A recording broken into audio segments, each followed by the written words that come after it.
Si creíste que el antiarte es lo mismo que el no arte, estás equivocado. El antiarte fue un término acuñado por Marcel Duchamp y los dadaístas por el año 1914, y no voy a profundizar aquí dicho concepto. Entonces, si el no arte no es el antiarte, ¿qué es? El no arte no es el arte en tanto y en cuanto el arte es el arte y no el no arte. Si el arte fuese al mismo tiempo el no arte, esto implicaría una contradicción y una anulación de términos, y por lo tanto no tendría sentido hablar de arte como de hecho se lo hace en todas partes. De lo que no se habla en todas partes es del no arte. Y parecería que esto ocurre porque si el no arte es y solo es el no arte, entonces hablar del no arte sería sinónimo de hablar de nada, pues no se puede hablar de aquello que no es. Y aunque por lo general la gente habla de todo y en definitiva de nada, no es de nada de lo que la gente habla, ya que habla un poco de todo. Hablar del no arte es algo así como hablar del arte, pero sin hablar del arte y sin mencionar el no arte. De hecho, la misma digresión que hago aquí ya elimina cualquier posibilidad de hablar del no arte, pues al hacerlo estoy hablando de el arte.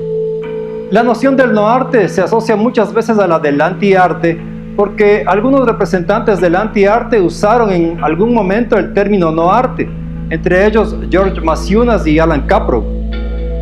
Caprow de alguna manera definió el no arte, cuando, entre otras cosas, dijo que le costaba trabajo no afirmar que la retransmisión del intercambio verbal entre la tripulación del Centro Espacial de Houston y los astronautas del Apolo 11 superaba en calidad a la poesía contemporánea. Al decir esto, Caprow relativizaba la idea del arte, de la obra de arte como una entidad especial, particular, digna de estar en los museos y galerías, de costar millones y de ser conservada. Concluía entonces su razonamiento diciendo: el no arte es más arte que el arte. Entonces, para Caprow, el no arte era todo aquello que no era considerado arte. Tomen en cuenta esta palabra, considerado arte. Es por tal razón que una simple conversación tenía para él el mismo valor que el diálogo en una renombrada obra teatral. Sin embargo, al contrario de Duchamp, que introdujo a las galerías objetos no considerados arte, Caprow llevó sus intervenciones, happenings y acontecimientos fuera de todo espacio institucional, como galerías o museos. Entonces utilizó las calles, parques, en fin, cualquier lugar, ¿no? Su finalidad no era ingresar a los museos. La obra no debía ser obra de arte si era al mismo tiempo un hecho cotidiano de la vida, como por ejemplo sentarse a almorzar o conversar con los amigos. La idea del antiarte y del no arte condujo a muchas posturas tanto ideológicas como estéticas. Los surrealistas del lado de André Breton se aliaron al anarquismo, otros negaban la existencia misma del arte. De hecho, la expresión "el arte ha muerto" se repitió unas cuantas veces, empezando por aquella de Alexander Rodchenko en 1921, quien proclamó el fin de la pintura. Al hablar del no arte podemos estar hablando de el arte, ya que aquello que no es arte está siendo nombrado por nosotros y por lo tanto le estamos dando sentido. Aquello que se nombra existe en el nombramiento, aunque no se lo pueda definir ni traer a la realidad. En este sentido, se podría decir que el no arte sí existe. John Cage dijo cierta vez: me gustaría que se pudiese considerar a la vida cotidiana como teatro. He mencionado aquí a Alan Caprow y podría mencionar a otros, pero ¿tendría sentido hacerlo?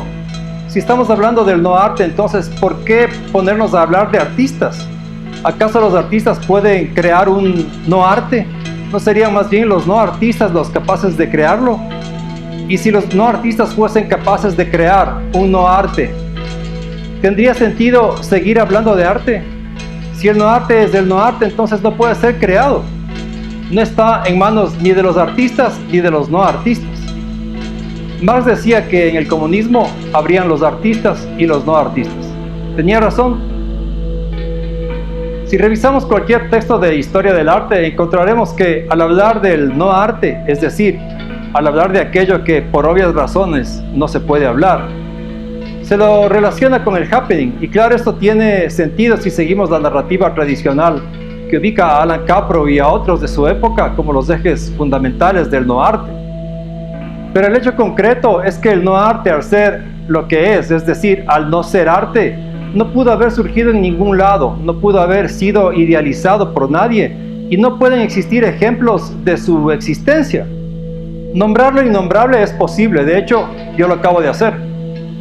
Lo que no es posible es hacer de lo innombrable aquello que tiene un nombre. No se puede tener una referencia, no se puede tener constancia de la existencia de lo que no es. Pero entonces, ¿en qué quedaron todos los esfuerzos de aquellos artistas del supuesto no arte que negaban la institucionalidad, que irrumpieron con discursos radicales, que buscaron romper con el mercado del arte, entre otras cosas? Veamos el contexto. El happening de Caprow y el no arte, también de los conceptualistas, surge inicialmente en Estados Unidos en el contexto de la contracultura y el movimiento hippie durante los años 60. Es decir, es una respuesta política desde el arte ante todo lo que estaba ocurriendo: la guerra de Vietnam, la segregación racial y en menor grado la Guerra Fría. No se trataba en realidad de un no arte, sino de un arte que rechazaba los convencionalismos, que proponía salir de ciertos esquemas, oponiéndose a la intencionalidad en el arte, promoviendo la relación arte-vida, siendo un arte que planteaba no venderse, que no podía definirse convencionalmente como arte, y que buscaba derribar el muro entre artista y público. Al no ser un no arte, terminó por ser absorbido por el sistema de la institucionalidad cultural estatal y privada. Entonces las obras de este no arte pasaron a formar parte de los museos y colecciones. Su intención de no valor quedó anulada y su intencionalidad revolucionaria también. El no arte no es ni podría ser arte. No puede haber una obra de no arte en un museo. Todos los esfuerzos quedaron en nada. La idea de no hacer arte como medio de reclamo, el destruir las obras, el no firmar o hacer arte anónimo, el haber incluso llegado a quemar galerías, nada de esto terminó por servir a la causa del no arte, y más bien contribuyó a la causa del arte en su modo más tradicional y conservador. Todo el antiarte está hoy en los museos, y el no arte también. Por otro lado, a pesar de que Alan Caprow hablaba de no intencionalidad, de no preparación, en algunas de sus obras ocurrió justamente lo contrario.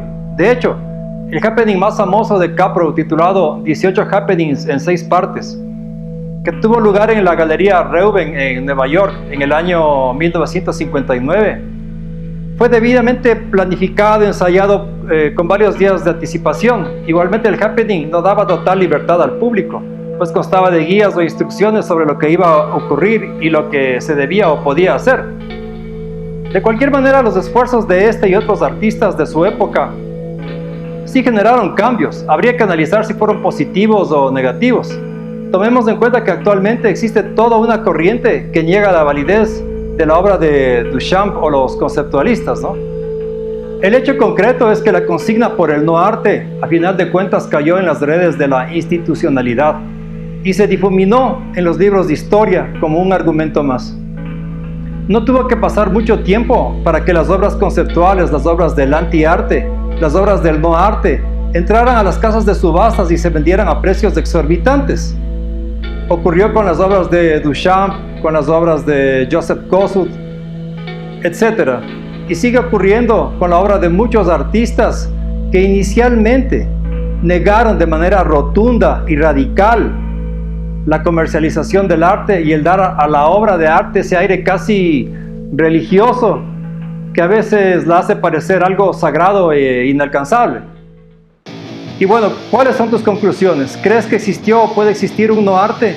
¿Crees que están vigentes los planteamientos de artistas como Alan Caprow, que planteaba la unión entre arte y vida? ¿Estás de acuerdo con que cualquier hecho cotidiano puede ser considerado arte? Bueno, si te ha gustado este video, no olvides de suscribirte. Puedes también comentarlo, darle like y compartirlo. Nos vemos pronto y hasta la próxima. Chao.